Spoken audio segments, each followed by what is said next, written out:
Emmanuel Landier fait partie des brigades d'intervention poétique. Sa mission, interrompre la classe le temps d'un poème. Est-ce vous? Qui est fou? Est-ce moi? Est-ce vous? Est-ce le temps avec sa faux? Ma fonction, moi, ça serait de dire de la poésie. Je suis comme quelqu'un qui arrive et qui est une bulle et qui s'en va. Et voilà, laisser un mystère. C'est gentil, c'est un cadeau, ça nous fait plaisir. C'est bien. J'aime bien parce qu'il y a des enfants qui sont énervés et maintenant ça les rend calmes quand on écoute la poésie le matin. C'est comme si c'était un moment de détente et c'est comme si c'était un moment de tendresse.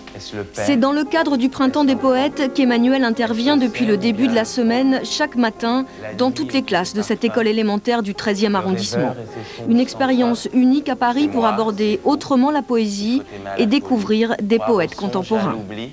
Pour intéresser les lycéens à la poésie, l'association Le Printemps des Poètes a trouvé une méthode originale. En accord avec les proviseurs, des comédiens membres de la brigade d'intervention poétique font irruption dans les salles de cours pour lire des textes. Un exemple en Seine-et-Marne avec Lionel Gendron et Frédéric Mignard. Depuis une semaine, un homme arpente les couloirs du lycée. Tout lui est permis, entrer sans frapper et couper la parole sans dire bonjour. Quand la brève lumière s'éteint, nous n'avons qu'une nuit infinie à dormir. Après avoir déclamé un texte de Primo Levi, il tire sa révérence. Emmanuel est comédien. Il fait partie de la brigade d'intervention des poètes. Objectif, démocratiser la poésie. Et pour cela, les professeurs concèdent volontiers une minute de leur cours. À travers les barbelés, j'ai vu le soleil décliner et mourir. Là, on est vraiment en dehors du cadre scolaire. C'est la particularité de l'intervention d'ailleurs, de faire du non-scolaire à l'intérieur du cadre scolaire et de jouer sur cet effet de surprise. Ça fait une sorte de mini-pause sans vraiment interrompre le cours. Au lycée, la poésie est souvent considérée au pire comme ennuyeuse, au mieux comme difficile d'accès. Moi, je trouve que c'est un effort d'entrer dans la poésie, surtout quand on ne connaît pas vraiment. Dans quelques jours, le brigadier poète frappera avant d'entrer, dira bonjour, puis demandera si ses interventions ont suscité des envies.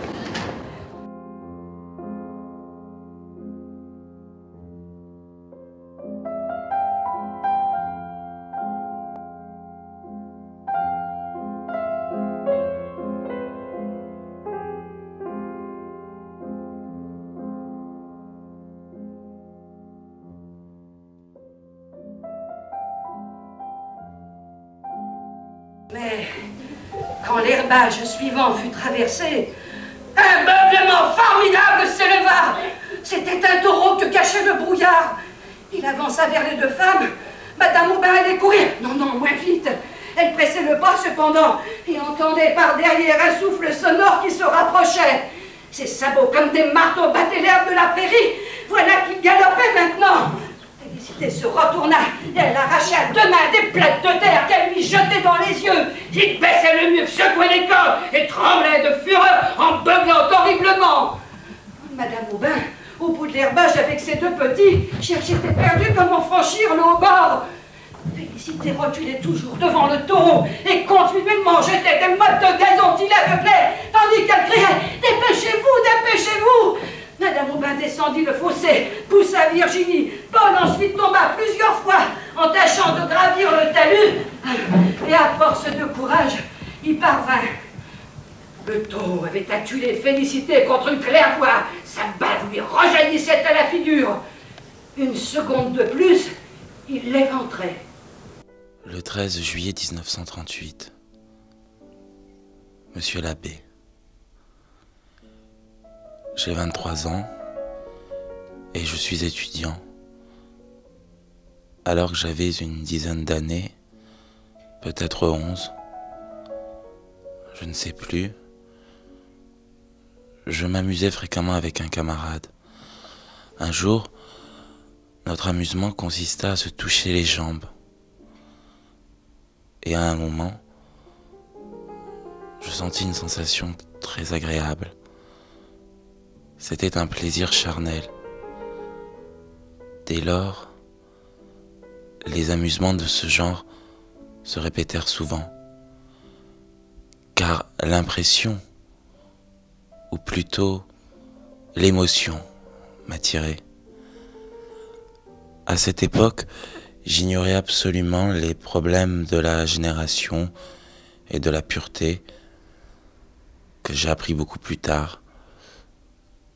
Le premier d'ailleurs bien avant le second. Je n'avais aucun attrait pour le sexe et j'étais persuadé qu'il ne pouvait y avoir de péché d'impureté que dans les rapports, que j'ignorais d'ailleurs. Et du côté tentation, je veux dire côté fidélité, nous savons que chez le mâle, rien n'est plus puissant que le désir impulsif, brutal, désir purement masculin, le désir bestial. Selon lui, une petite aventure en passant, ça ne mange pas de pain. Je connais la chanson, jamais vu arriver. C'est comme ça qu'on s'est rencontrés, Jérôme et moi. Il a eu beau me dire que les coups rapides, c'était pas son truc. Quand j'ai voulu le revoir, il m'a avoué qu'il était marié et père de famille. Un homme est tout à fait capable de risquer le sida pour coucher une fois avec une idiote siliconée. Parler des nourritures de l'âme dans un 3 pièces cuisine, j'en pouvais plus. À la table d'un restaurant 3 étoiles, j'aurais été indulgente. J'ai tout quitté. Mon bonhomme, mes filles. À 14, 12 et 10 ans, elles peuvent très bien se passer de moi. Le déballage verbal, c'est pas leur dada. C'est connu. Nous, on aime parler, écouter. Les conversations dans un couple, c'est le ciment d'une relation durable. Une incompréhension mutuelle, c'est de la négligence. Quand je pense à toutes ces histoires de femmes victimes de crises de violence qui tuent leur mari à cause d'une négligence verbale. Si aimer pouvait être une maladie contagieuse. Bien sûr, l'amour à deux, c'est l'idéal. Les yeux dans les yeux, regardant dans la même direction. Être amoureuse, ça fait le teint clair. Ça amincit les rondes et ça peut-être les maigres. C'est tout bénéfice.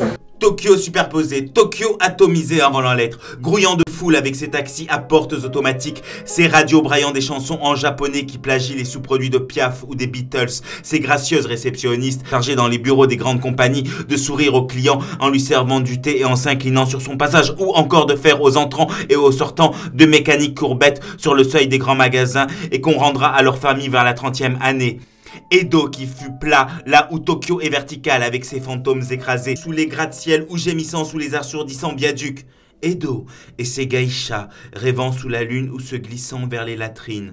L'indispensable papier de soie qui sert à tout faire, plié entre les lèvres. La jeune mère des estampes d'Uta Maro, quittant la moustiquaire familiale pour faire pisser son petit garçon sur le seuil, regardant en même temps et aspirant la lune. Les jeunes et beaux pages des romans de Saï Kako, fidèles jusqu'à la mort violente qui les emporte ensemble à 20 ans, n'ont plus à craindre la jalousie des daimyos.